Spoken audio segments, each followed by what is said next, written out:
Hey guys, Sam from Manfa's Makes. So great to see you. Thanks for stopping by. So, as always, this is the Sunday segment where I read you stories from this book, which is Grimm's Complete Fairy Tales. If you are new here, I do this every Saturday and Sunday, and it has its own playlist. I also have another playlist where I read you The Wizard of Oz if you would like to go and check that one out also. As always, any themes, opinions, messages contained within these stories are those of the authors. I am literally just reading the words from the pages, so I am not endorsing or saying that I agree with anything I'm reading. I am literally just entertaining you with a few stories on a Sunday for you to enjoy. So, are you ready? Let's get started. So, we start today on story 51, which is called Fundevogel, which means fledgling. There was once a forester who went into the forest to hunt, and as he entered it he heard a sound of screaming as if a little child were there. He followed the sound and at last came to a high tree, and at the top of this a little child was sitting, for the mother had fallen asleep under the tree with the child, and a bird of prey had seen it in her arms, had flown down, snatched it away, and set it up high on the tree. The forester climbed up, brought the child down, and thought to himself, "You will take him home with you and bring him up with your Lena." He took it home, therefore, and the two children grew up together. The one, however, which he had found on a tree was called Fundevogel, because a bird had carried it away. Fundevogel and Lena loved each other so dearly that when they did not see each other they were sad. The forester had an old cook, who one evening took 2 pails and began to fetch water, and did not go once but many times out to the spring. Lena saw this and said, "Old Sanna, why are you fetching so much water? If you will never repeat it to anyone, I will tell you why." So Lena said no, she would never repeat it to anyone.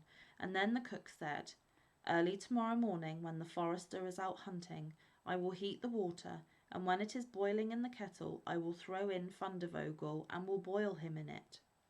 Early next morning the forester got up and went out hunting, and when he was gone the children were still in bed. Then Lena said to Fundevogel, "If you will never leave me, I too will never leave you." Fundevogel said, "Neither now nor ever will I leave you." Then said Lena, "Then I will tell you. Last night old Sanna carried so many buckets of water into the house that I asked her why she was doing that, and she said that if I would promise not to tell anyone, she would tell me, and I said I would be sure not to tell anyone. And she said that early tomorrow morning, when father was out hunting, she would set the kettle full of water, throw you into it, and boil you, but we will get up quickly, dress ourselves, and go away together." The two children therefore got up, dressed themselves quickly, and went away. When the water in the kettle was boiling, the cook went into the bedroom to fetch Fundevogel and throw him into it, but when she came in and went to the beds, both the children were gone. Then she was terribly alarmed, and she said to herself, "What shall I say now when the forester comes home and sees that the children are gone? Quickly they must be followed and brought back again." Then the cook sent 3 servants after them, who were to run and overtake the children.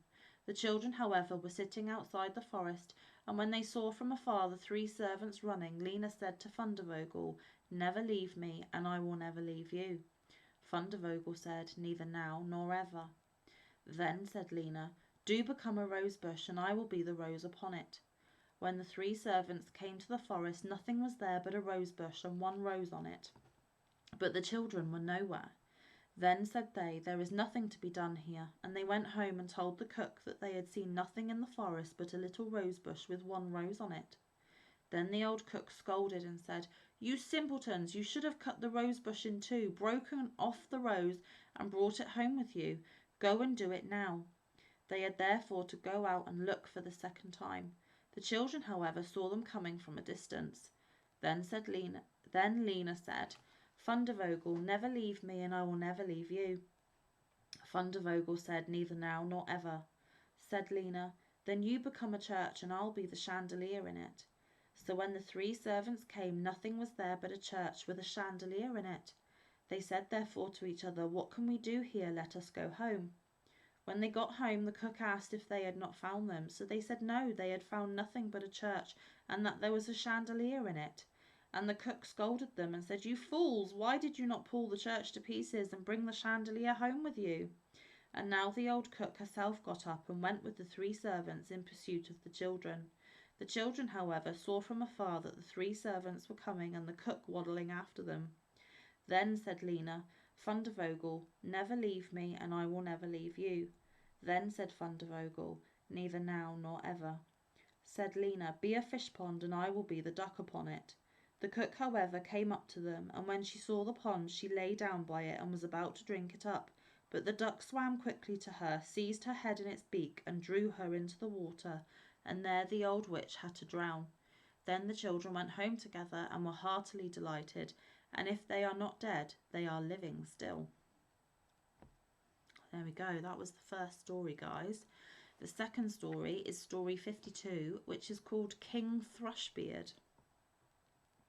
A king had a daughter who was beautiful beyond all measure, but so proud and haughty that no suitor was good enough for her. She sent away one after the other and ridiculed them as well. Once the king made a great feast and invited there from far and near all the young men likely to marry. They were all marshalled in a row according to their rank, and standing, first came the kings, then the grand dukes, then the princes, the earls, the barons, and the gentry. Then the king's daughter was led through the ranks, but to every one she had some objection to make. One was too fat, a wine cask, she said.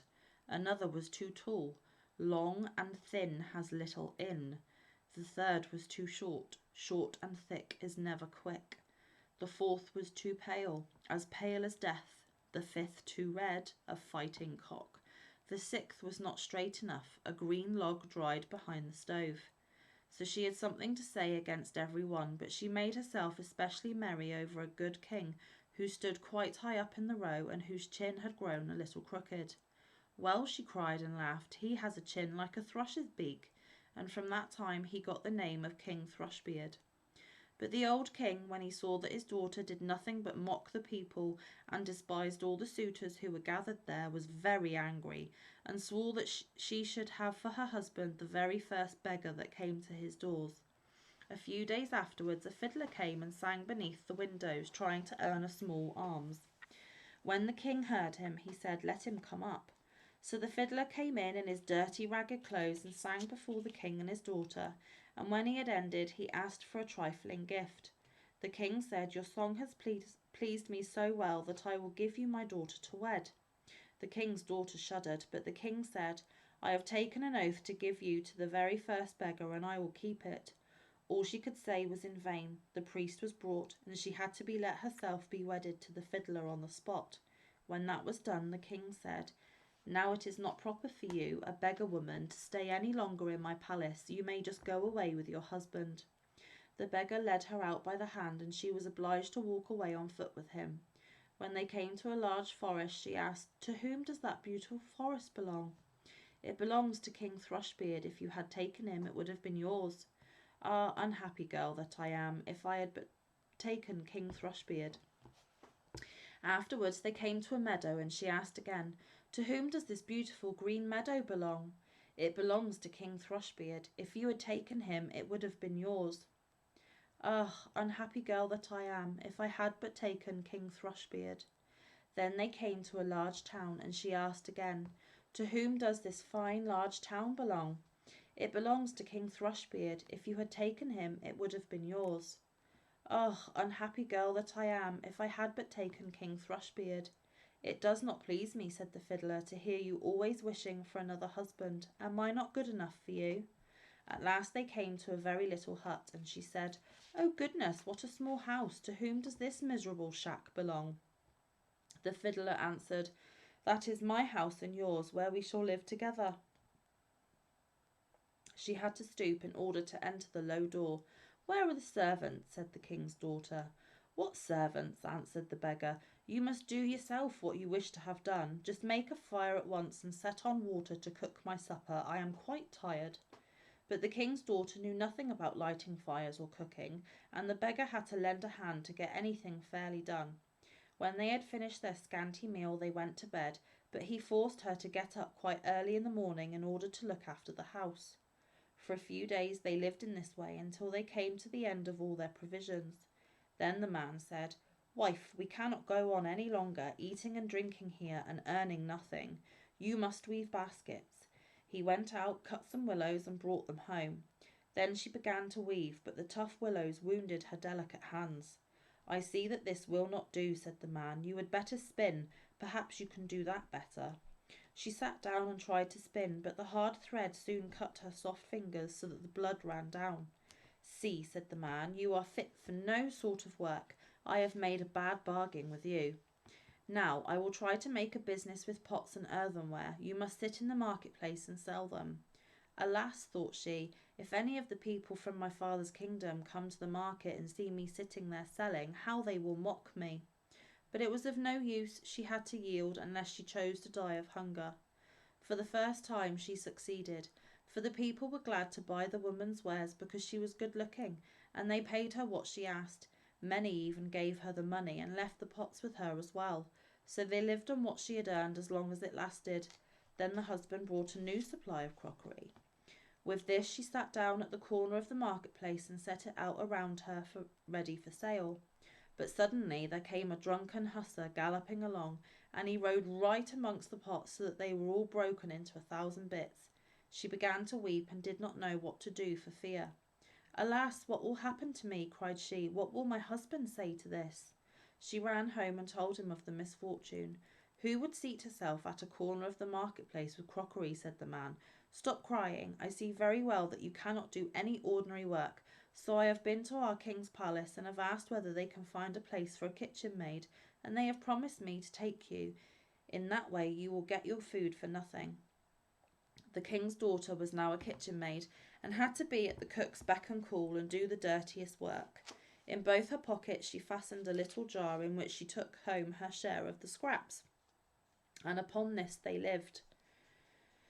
It happened that the wedding of the king's eldest son was to be celebrated, so the poor woman went up and placed herself by the door of the hall to watch.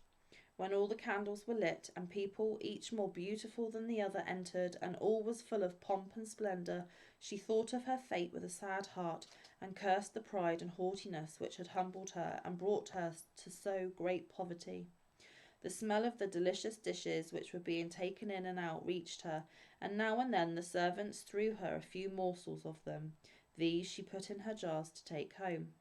Suddenly the king's son entered, clothed in velvet and silk with gold chains about his neck, and when he saw the beautiful woman standing by the door, he seized her by the hand and would have danced with her, but she refused and shrank with fear, for she saw that it was King Thrushbeard, her suitor, whom she had driven away with scorn. Her struggles were of no avail. He pulled her into the hall, but the band to which her pockets were fastened broke. The pots fell down, the soup ran out, and the scraps were scattered all about. And when the people saw it, there arose general laughter and derision, and she was so ashamed that she would rather have been 1,000 fathoms below the ground. She sprang to the door and would have run away, but on the stairs a man caught her and brought her back, and when she looked at him, it was King Thrushbeard again.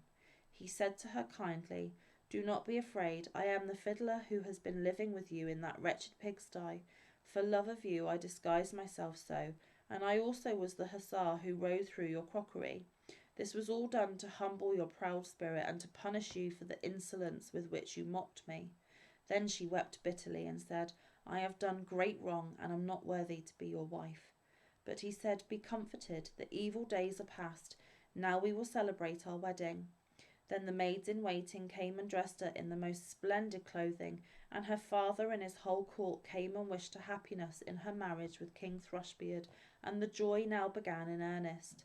I wish you and I had been there too. Right guys, I know that was only a couple of stories, but I am going to leave that there for today. It is getting quite late, and I need to film some more videos. I need to film some Happy Mail, and I need to film the winners video of the giveaway, which you shall see on Monday. So please enjoy the rest of your Sunday, and I will see you through the week with more madness at Manfa's as usual. I hope you enjoyed those stories. Yeah, so until the next time, stay safe, be kind, look after one another, get some good quality time in with your loved ones, and get some good quality crafty time. And I will see you in the next one or around the YouTube streets. Take care, guys. Love you. Bye.